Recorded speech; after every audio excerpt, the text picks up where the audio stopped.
કેશોદના પલ્લવીનગરમાં તાપણું કરવા બાબતે વૃદ્ધને માર મારી બાઇક સળગાવી નખાતા 2 શખ્સો વિરુદ્ધ પોલીસ ફરિયાદ નોંધાઈ છે।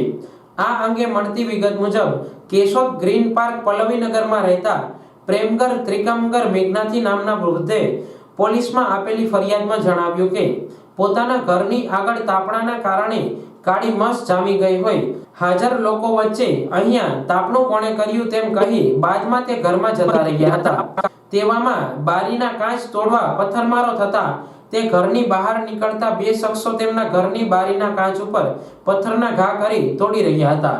તેમણે કાચ શા માટે તોડો છો તેમ કહેતા આ શખ્સો દ્વારા વૃદ્ધને થપ્પડ જડી દઈ ગાળાગાળી કરી જાનથી મારી નાખવાની ધમકી આપી હતી। ઘરના ડેલાની બહાર પાર્ક કરેલી બાઇકને સળગાવી નાખી મોટું નુકસાન પહોંચાડ્યું હતું।